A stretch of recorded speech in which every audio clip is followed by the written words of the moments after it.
চলো বন্ধুরা, আবার একটা নতুন রেসিপি নিয়ে তোমাদের মাঝে চলে এলাম। তো ওই দেখছো মাছের তেল, এটা এটা মাছ ভাজা হয়েছে বলে কালো হয়ে গেছে তেলটা। দেখো মাছ ভাজা হয়েছে, অবশ্যই এটা ভিডিওটা আমি করিনি। তা যাই হোক, এদেরকে এখানে পটল, আলু, টমেটো দিয়ে একটা আলুর পটলটা আলাদা কষে নেব, ঠিক আছে?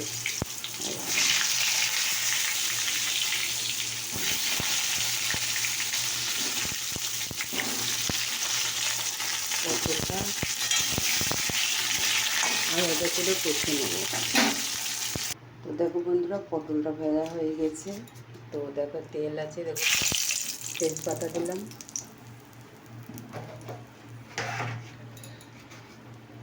দেখো 5 ফোড়ন দিলাম,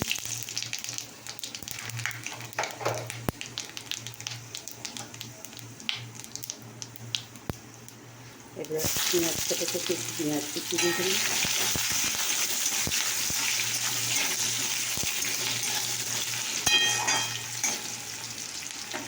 দেখতে পাচ্ছি। আর এই যে আলু টমেটো কাটা আছে এটা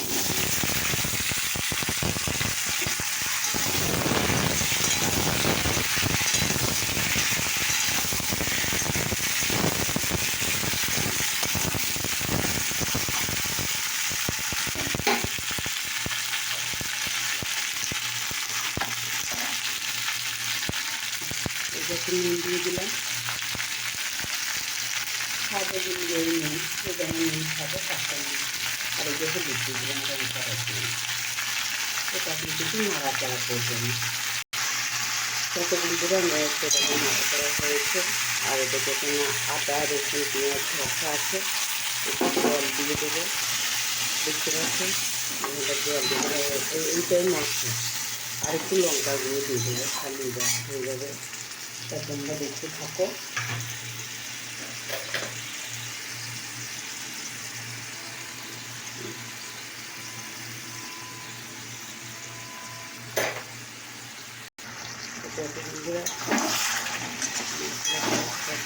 দেখতে পাচ্ছেন এখানে কিন্তু মশলা বলতে আদা রসুন আর সামান্য একটু আদা আর পেঁয়াজ একটু আর রসুন আর লঙ্কা গুঁড়ো দেওয়া আছে, এই হচ্ছে মশলা।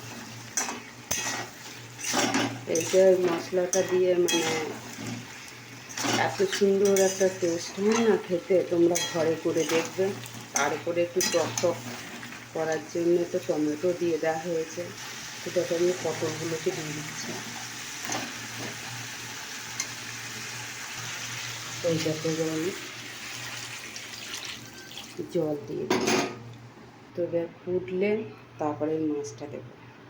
তো দেখো বন্ধুরা, মাছ ফুটে গেছে, এরকম মাছ আর কি ছিল সেটা আমি দিয়ে দিলাম, বুঝেছো? তো আর একবার ঢাকা দিয়ে দেবো। তো তো চলো বন্ধুরা,